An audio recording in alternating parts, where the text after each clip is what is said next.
bisimila ka bamanankan kunnafoni sɔrɔlenw kɛnɛ kan min bɛna walawalali caman k'aw ye Mali kibaruyaw ani diɲɛ fan wɛrɛ kibaruyaw la bakuruba kunnafoni an don kan kelen pewu de do bi walasa bɛn ani kelenɲɔgɔnya bɛ sabati kulumaramafɛntigi sema ani gatiya mɔgɔw ni ɲɔgɔn cɛ silamɛ diinɛ ɲɛmɔgɔw fana ka wulikajɔ bonya n'o ko la kosɛbɛ bɛn ani kelenɲɔgɔnya sabatili baaraw la ka sanga ni Seyidu Sherif Usman Madani Haidara ka hakilina ye o de y'an don kan ye bakuruba kunnafoni na sɔɔni mun bɛna walawalali ba k'aw ye aw bisimila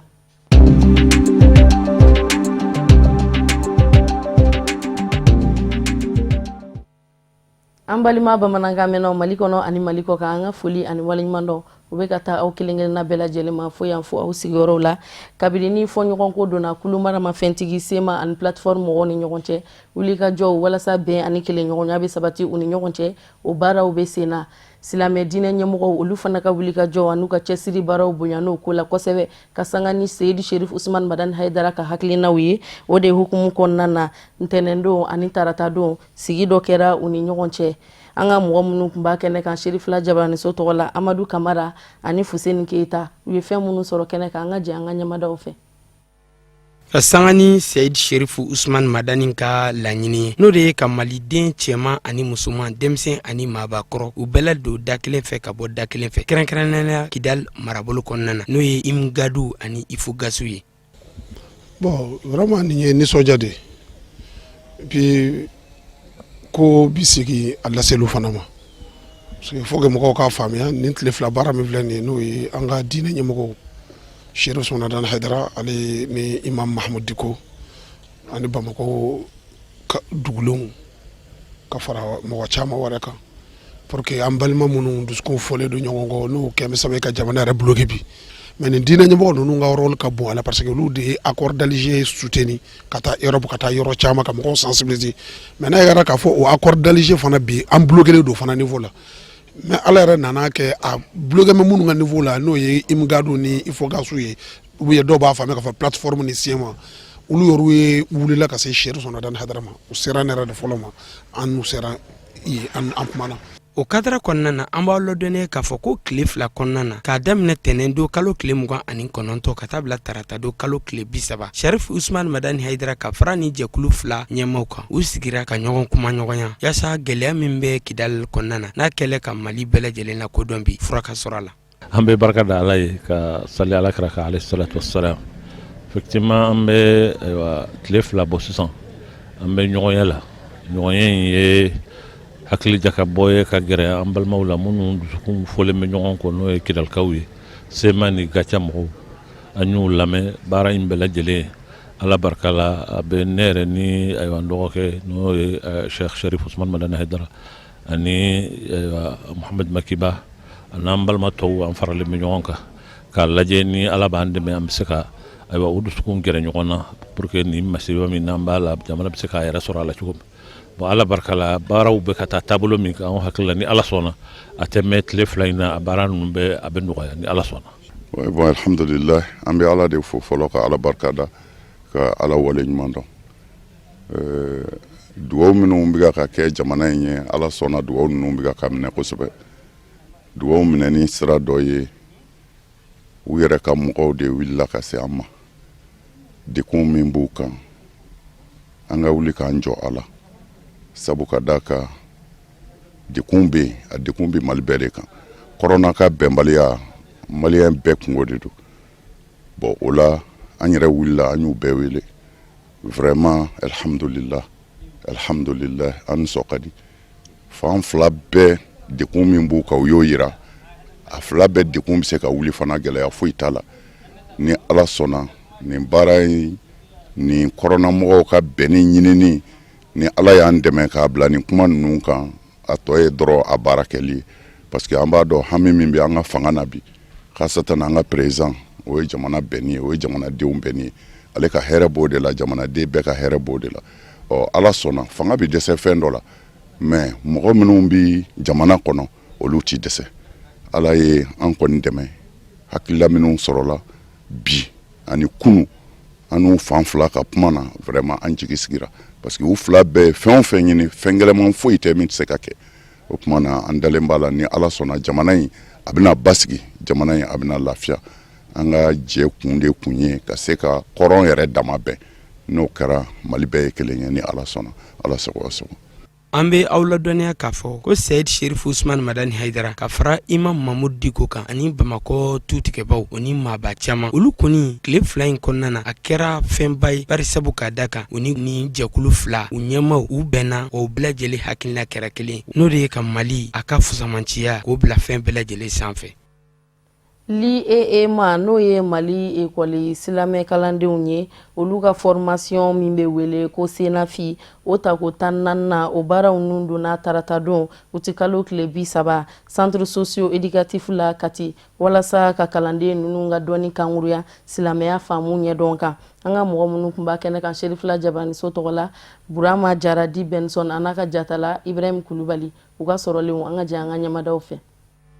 Silamɛ denmisɛnw ka kalanjɛkulu min bɛ yen ni o tɔgɔ ye Senafi ale ye kalanbolo da min ni o bɛ kɛ dɔgɔkun kelen o kɔnɔna la kalanbolo in bɛna boli an ka diinɛ kow ani jamana ka danbew bɛ se ka ngalanso ɲɔgɔn na cogo min yaasa bɛn ani keleya ka se ka sabati jamana kɔnɔdenw olu ni ɲɔgɔn cɛ o hukumu kɔnɔna la Senafi ye kalanbolo 14 bolo da n'an ko ma ko 14e édition min ni o bɛna kɛ laɲini caman o kɔnɔna la farikolo ɲɛnajɛw b'a la ani ka taa se jelidiw ma u ye minnu bolo da ni kalan in kɔnɔna la. An y'a jateminɛ k'a fɔ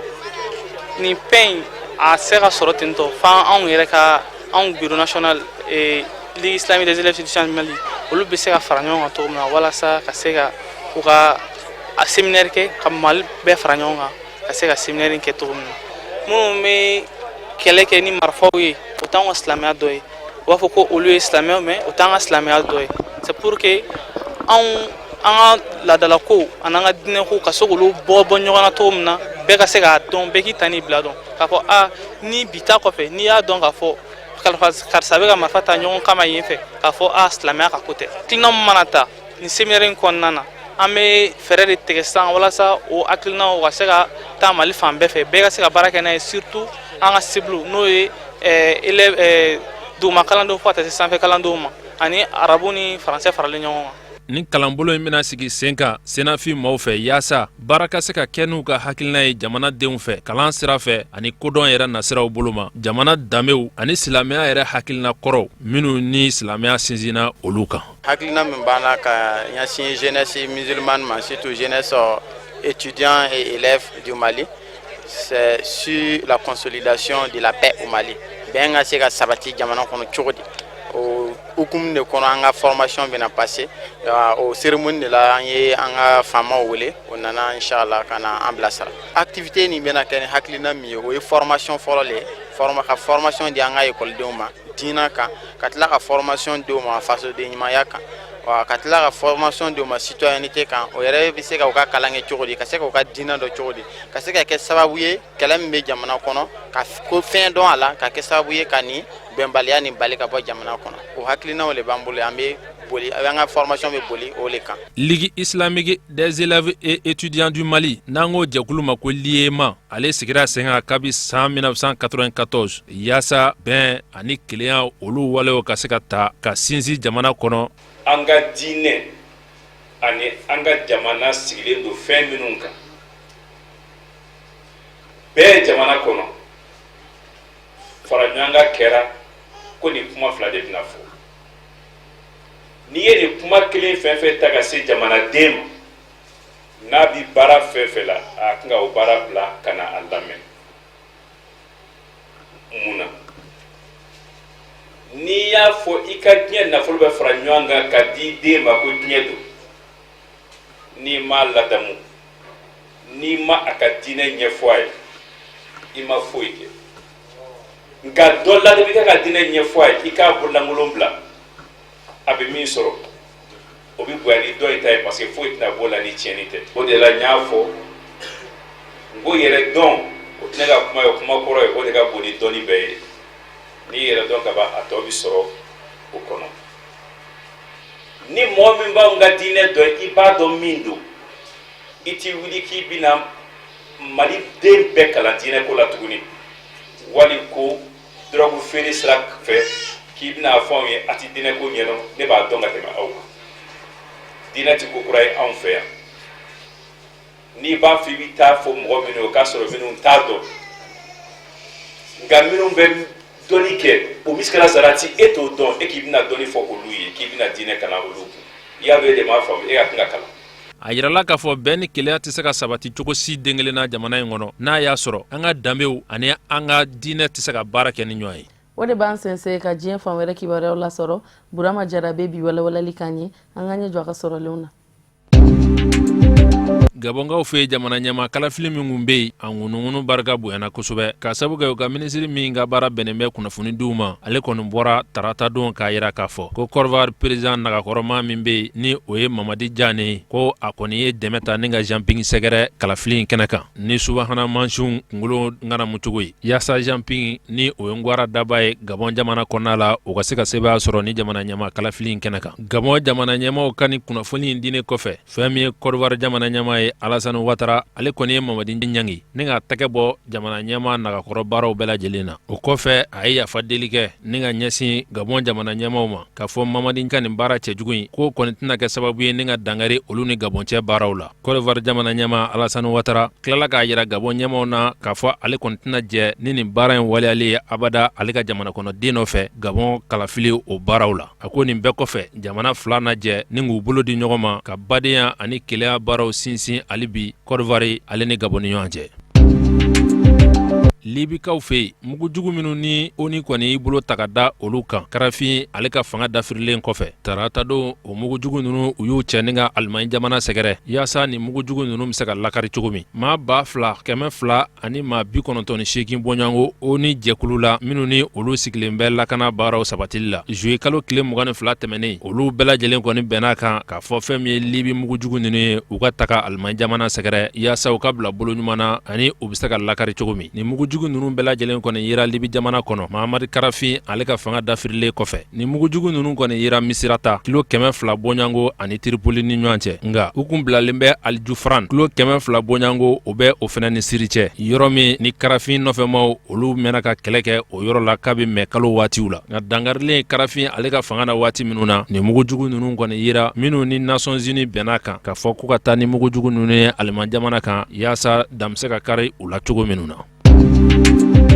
Madagascarkaw fe José Graciano da Silva ale min ye Nations Unies ɲɛmaa ye min ka baara bɛɛ lajɛlen bɛnnen bɛ kungo kɛlɛli ani sumanko yakubayali baaraw ma a bɔra ka laseli kɛ k'a fɔ ko Madagascar kɔni ɲɛsin bɛ kungo ma nin waati in na min ni diɲɛmaa bɛ se k'o kɛlɛli waleya kabi sisan ko Madagascar worodugu yan fan fɛ ko ja kungo kɔni walew yira o fanfilaw la minnu bi maa siran a ko o fanfila ninnu na maa 1,000,000 ani maa 400,000 bɔɲɔgɔnko olu kɔni sigin bɛ o yɔrɔ ninnu na minnu n'u ka baloko kɔni bɛ ka gɛlɛya kosɛbɛ Organisation des Nations Unies pour l'alimentation et l'agriculture n'an ko ma ko FAO o jɛkulu ɲɛma José Graciano da Silva a ye nin welewele da diɲɛ seleke 4 bunakun kan k'a fɔ dɛmɛ walew olu ka taa joona ka Madagascar worodugu yan fa sɛgɛrɛ ko k'a sabu kɛ san 2011 wagatiw la Somali kɔngɔ donna yen nɔ yeni o kɛlɛlu walew bɛ boloda maa 200,000 bɔɲɔgɔnko o kɔni danyana ka sabu kɛ kɔngɔ ye a ko hukumu kɔnɔna la kabi sisan a ko diɲɛ ka kɔngɔ kɛlɛli ta bala nin waati in na yaasa gɛlɛya minnu ye Somali sɔrɔ san 2011 kɔnɔnaw la o ɲango kana Madagascar woroduguyanfa sigibaw sɔrɔ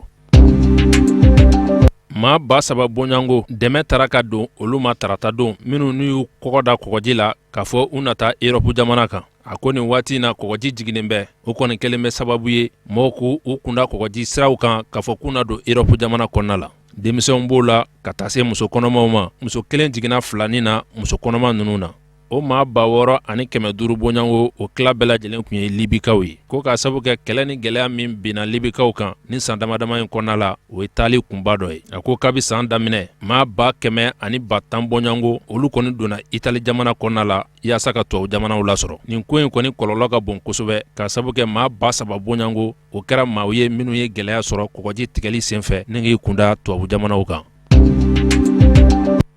San'an ka bi bamanankan kunnafoni sɔrɔlen kun cɛ sunkalo seli o tɛmɛnen kɔfɛ seliba kalo o bɛ k'i kunbɔ a dun yiralen don k'a fɔ an ka balofɛn fɔlɔw ani an ka bolimafɛnw foyi tɛ ka bɔ o musakakow la maliyɛndenw bɛɛ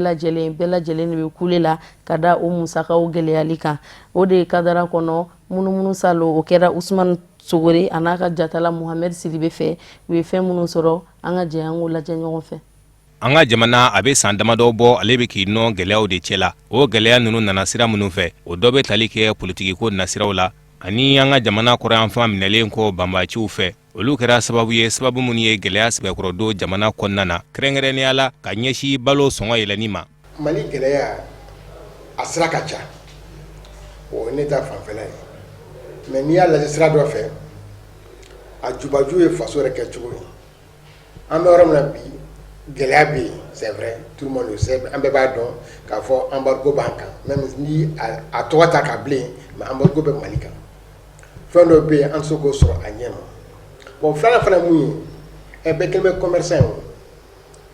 Mali fonctionnaire yɛrɛ commerçant fɔlɔ ye donc ni olu ma fɛn kan ka jigin cogoya min na olu tɛ sɔn a ka jigin ten parce que olu ka marché bɛ perdre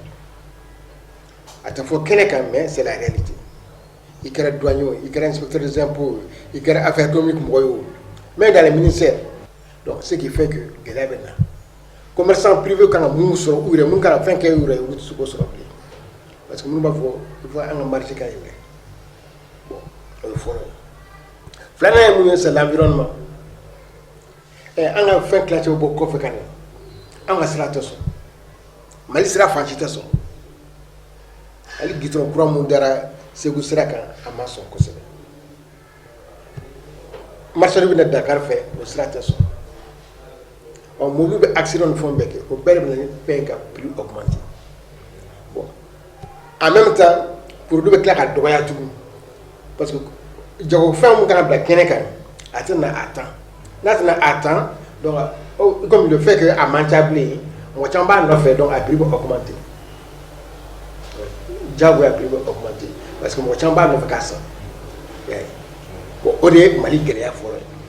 ye ni transport sera ka ɲɛnabɔ ka ɲɛ siraw ka se ka dilan ka ɲɛ pour que marchandise ka se ka na facilement o bɛ dɔ bɔ gɛlɛya la bon contrôle mun fana bɛ yen n'o kan ka kɛ i y'a mɛn o ye fonctionnaire yɛrɛ ka fɛn kɛ parce que olu tɔgɔ t'a kan mais mɔgɔ wɛrɛ tɔgɔ b'a kan c'est des sobriquets bon olu dun n'olu b'a kan olu ka marché ka bon ni tɔgɔ ta ye donc olu fana kelen bɛ ka yɔrɔ bɛɛ minɛ ce qui fait que les petits détaillants olu se ka foyi sɔrɔ bilen. N'i ye jateminɛ kɛ ka ɲɛsin o gɛlɛya ninnu ma o gɛlɛya minnu bɛ ka jamanaden bɛɛ lajɛlen sɔrɔ wa a bɛ ka ye siraw bɛɛ lajɛlen kan sira minnu bɛ tali kɛ sɔrɔ nasiraw la adamadenya nasiraw ka taa se kɛnɛya kow ma nka an b'aw ladɔnniya k'a fɔ dakan kɔni tɛ nin baara ninnu ye k'i sigi k'i bolo da i sen kan o tɛna foyi kɛ fo ka dɔ fara ni gɛlɛya ninnu kan fɛɛrɛ jumɛnw kan ka sɔrɔ walasa k'olu ban. Solution minnu bɛ ni gɛlɛya ninnu banni na a fɔlɔ fo mɔgɔw de ka lajɛ ka miiri dɔɔni ka segin u kɔ dɔɔni fo an ka ɲɔgɔn hakɛw lajɛ ka dɔn ko nafolotigiya tɛ k'a fɔ n bɛ n sigi mɔgɔ kunna cogoya tɛ min bolo o bɛ a fɔlɔ ye ani fanga ka a gɛlɛya kiriw ka tigɛ o cogo la mɔgɔw ka hakɛw ka di u ma ani diinɛ fana ka a jɔyɔrɔ fa ani fana fo an ka to ka tiɲɛ fɔ ɲɔgɔn ye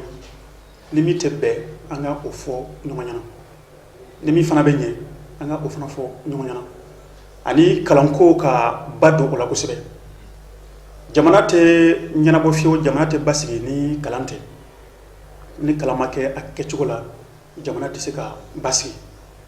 tuguni mɔgɔ ni kalanna i hakili bɛ yɛlɛ i bɛ fɛn caman faamu mɔgɔw bɛ se k'i nɛgɛ ni fɛn dɔ ye nka n'i kalanna mɔgɔ tɛ se k'i nɛgɛ k'i lafili bilen. An ka maa ɲiningalenw bɛɛ lajɛlen ye welekanw ta k'a ɲɛsin jamana ɲɛmɔgɔw ma n'o de ye u ka jamanadenw haminakow kɛ u nikankow ye ani ka laban ka fura ɲini u la. O de bɛ dan sigi an ka bamanankan kibaruya faralen na ɲɔgɔn kan aw ni ce aw ka ɲamadali la aw k'an bɛn sini ni Ala sɔnna ma.